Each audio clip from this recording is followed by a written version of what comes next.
इस अवसर के लिए धन्यवाद सभापति महोदय। अमेंडमेंट बिल पे मैं मुद्दे पे आऊंगा, एक्साइज अमेंडमेंट पे। महाराष्ट्र के टबैको फार्मर्स का क्या होगा? हजारों फार्मर्स, मार्जिनल फार्मर्स हैं, शेयर क्रॉपर्स हैं, बीड़ी रोलिंग घर से करते हैं, फसल पे डिपेंडेंट होते हैं टबैको के।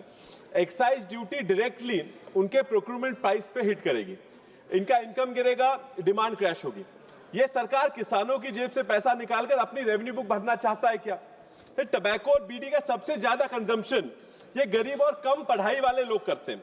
सर, ग्लोबल एडल्ट टबैको सर्वे जो WHO करती है, वो कहते हैं कि स्मोकलेस टबैको, खैनी, गुटखा, बीड़ी ये प्राइमरी पुअर कंज्यूम करते हैं। साहब, एक्साइज बढ़ाकर गरीब की जेब से पैसा निकाल रहे हो।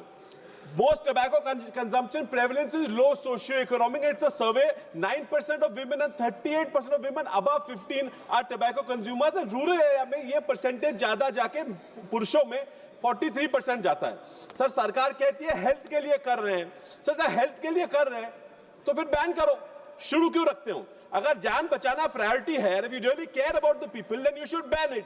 सर, सेंटर का रेवेन्यू 2.2 to 2.54% रेवेन्यू टबैको से आता है। मतलब क्लियरली सरकार को आदत पड़ गई है इस सिन टैक्स के पैसे से पैसा कमाने की। हेल्थ के नाम पे ये पैसा जमा कर रहे हैं। सर, ये हेल्थ हेल्थ नहीं, फिस्कल कंपल्शन हो गई इनके लिए। Sir, if you collect tobacco then you need to earmark the tobacco cesses और taxes on cancer care, on NCD treatment, tobacco cessation programs on the NTCP, और सबसे important farmer transition crop. अगर वो tobacco नहीं उगाएगा तो क्या उगाएगा? तो crop diversification के लिए खर्चा करना चाहिए। लेकिन यहाँ क्या हो रहा है? You are using the money collected from tobacco and alcohol to distribute political remedy. Public health का 1 रुपया नहीं मिलता, ना किसान को ना बीड़ी वर्कर्स को।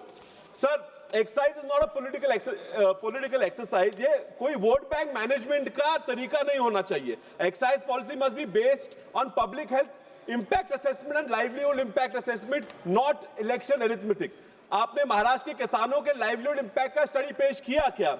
आपने प्रॉवर्टी इम्पैक्ट असेसमेंट पेश किया क्या? आपने बीडी रोलिंग वुमेन्स की इनकम फॉल्ट डेटा का एनालिसिस किया क्या? Without this government has no moral right to increase और impose further duty. I will conclude. एक तरफ आप बोलते हैं कि नशा मुक्त भारत बनाना है। अगर आपको नशा मुक्त भारत बनाना है तो पहले आपको खुद को जो नशा चढ़ा है टैक्स का, वो पहले कम करना पड़ेगा, तभी जाके अब इस देश को नशा मुक्त कर पाएंगे। धन्यवाद सभापति। Honourable finance minister.